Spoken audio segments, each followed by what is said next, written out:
So what we want to do today is talk about the election for the President of the United States. It looks like this election was specifically engineered to create as much chaos as possible. That's going to do several things. It's pretty obvious there's been cheating.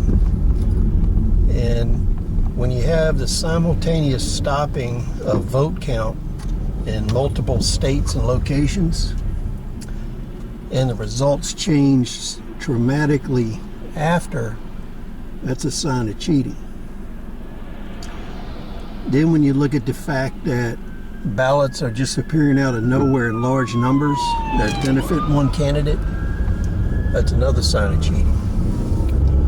So what this election is going to do, regardless of who wins, is going to generate a huge amount of resistance to whichever government is elected. And all of the unrest it creates, coupled with the gridlock it's going to create, it may take us a month to figure out who won this election. And in that month, all the concentration is going to be on the election. So you're not going to have anything going on as far as stabilizing the economy, addressing unemployment, COVID lockdowns. Everything will be concentrated on this election. The other thing it'll do is it'll prevent looking at Hunter and Joe Biden's corruption and how systematic that is in the Democratic Party. It will give them the cover they need to roll that operation up so they can selectively go and erase evidence, individuals, whatever they need to do to hide this corruption. So looking forward, what this is going to do is increase unemployment. It's going to increase strain on the people in the country. It's going to increase foreclosures, rent evictions.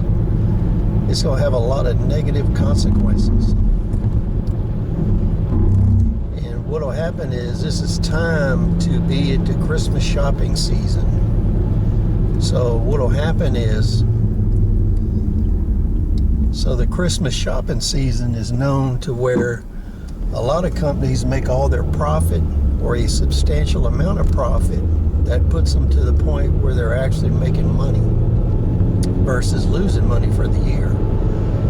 So with all the election chaos, the COVID ramping back up, where we're in the second wave, and the likelihood that the government will not be able to function and address any of these issues during this election crisis, that will make the overall economic collapse and political collapse of the United States accelerate.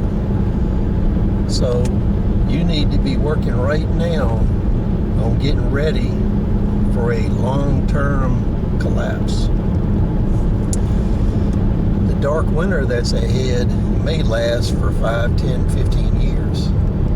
You may not actually live to see the end of it. Your sons and daughters, grandchildren may be the one that actually see the end of this.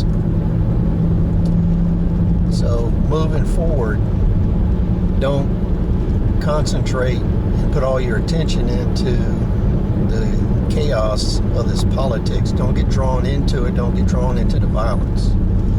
What you need to be doing is working and moving forward to how you're going to get through this crisis. Because like I said, this is going to take attention away from the fact that we're in a long-term economic collapse. And you need to be working toward long-term sustainability. And the one thing that you need to keep in mind is all of these people behind the Green New Deal and the environmental movement, the vast majority of them live in cities.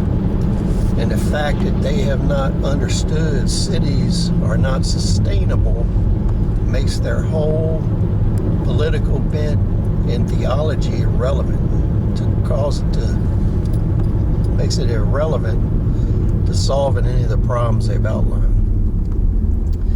So for you to be able to produce your food, produce firewood, work and build stuff at home, make money at home, you've got to move out of the cities if that's where you're at. If you're in a subdivision that has restrictive covenants where you can't make money at home, you can't raise animals, you got to get out of there. Do it now while you have the opportunity. Another idea is right now go to Goodwill, secondhand stores, buy enough winter clothing and work clothing for the next 5 years. It's really cheap. $100 will buy you enough clothes to get you through 5 or 6 years if you buy it from the Goodwill. So please share your thoughts, subscribe, rate. See you on the next video.